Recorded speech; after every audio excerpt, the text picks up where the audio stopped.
Hi friends, ఎలా ఉన్నారు? నేను ఈరోజు గంగపూర్ జాతరకి వెళ్ళి బాలాజీ వెంకటేశ్వర స్వామి దర్శనం చేసుకున్నాను. లోపలికి ఎంట్రన్స్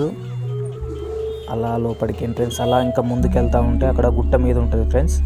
ఈ సైడ్ చిన్న చిన్న దుకాణాలు పెట్టుకుని ఉన్నారు. నేను ఫస్ట్ టైం ఈ బాలాజీ వెంకటేశ్వర స్వామి దర్శనానికి రావడం. గంగాపూర్ జాతర అంటారు దీన్ని. మీరు కూడా వచ్చిన వారు ఉంటే ఎవరైనా కామెంట్ చేయండి. నేనైతే మొదటిసారి చూడటము. యాక్చువల్గా ఇది ఒక వాగు. ఈ వాగును దాటుకొని వెళ్ళాలి. కాకపోతే ఇప్పుడు ప్రస్తుతానికైతే ఇందులో నీళ్ళు లేవు. భక్తులు దీంట్లోకి అటు ఇటు నడవడానికి చిన్నగా ఏదో రోడ్ వేసినట్టున్నారు. దీని మీద ఒక బ్రిడ్జ్ ఉంది ఫ్రెండ్స్. అటు సైడ్కి చూపిస్తాను మీకు. అదే టెంపుల్ ఫ్రెండ్స్, అక్కడికల్లా కనిపిస్తుంది కదా. భక్తులకు ఎటువంటి ఇబ్బంది కలగకుండా అన్ని ఫెసిలిటీస్ ఇక్కడ చేయడం జరిగింది ఫ్రెండ్స్. ఇదే గుడి ఫ్రెండ్స్. కొంచెం ఇది బ్రిడ్జ్, ఈ వాగు మీద ఉన్న బ్రిడ్జ్ ఇది ఇక్కడ ఉంది. సో నేను దర్శనానికి వెళ్తున్నాను కాబట్టి మీకు కూడా చూపిస్తాను, మీరు కూడా దర్శించుకోండి ఫ్రెండ్స్.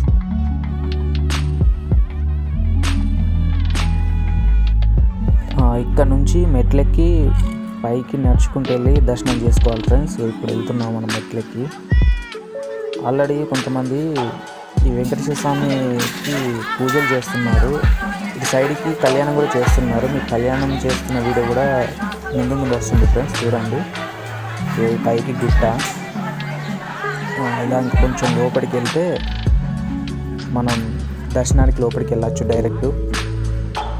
వీళ్ళందరూ అక్కడ కళ్యాణం జరిపించడానికి ముందు చిన్న పూజ చేస్తున్నారు. అయితే వీళ్ళందరూ వాళ్ళే. సో వాళ్ళు అలా లోపలికి వెళ్తున్నారు. ఇక్కడనే ఫ్రెండ్స్ లోపలికి వెళ్ళి మనం వెంకటేశ్వర స్వామి దర్శనం చేసుకోవచ్చు. మనం ఇప్పుడు గుట్ట పైకి వచ్చినాము. లైన్లో నిలబడడం జరిగింది. జనాలు బాగానే మంది ఉన్నారు. బట్ చూద్దాం ఎంతసేపు అవుతుందో దర్శనానికి. స్థల పురాణం ప్రకారం వెంకటేశ్వర స్వామి తిరుపతి నుంచి ఇక్కడికి ఒక రోజు వచ్చి పూజలు అందుకుంటారని ప్రసిద్ధి.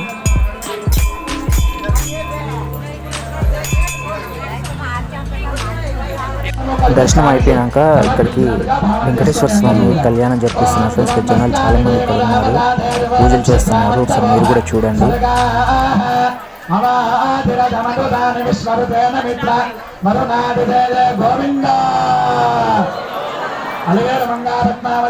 వెంకటేశ్వర స్వామిన కళ్యాణ వస్త్రం సమర్పయామి.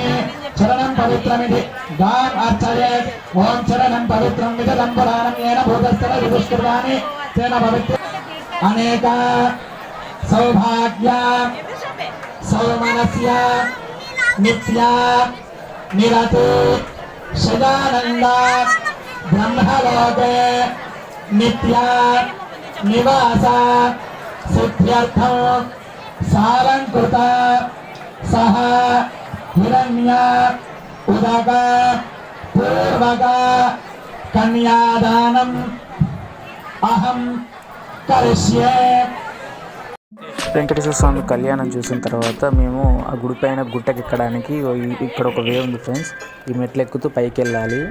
నేను ఇప్పుడు పైకి వెళ్ళి మీకు చూపిస్తాను వ్యూ ఎలా ఉంటుందో. చాలా అద్భుతంగా ఉంటుంది వ్యూ. పైన గర్భగుడి పైన ఉండేటువంటి ఒక చిన్న ఉంటుంది, అది కూడా చూపిస్తాను మీకు. ఇదే ఫ్రెండ్స్, దీని కిందికి గర్భగుడి అన్నట్టు. దీని చుట్టూరా ఎంత అద్భుతంగా ఉందో. ఇప్పుడు ఈ నుంచి వెళ్ళి కిందికి చూస్తే ఎలా ఉంటుందో కూడా మీకు చూపిస్తాను.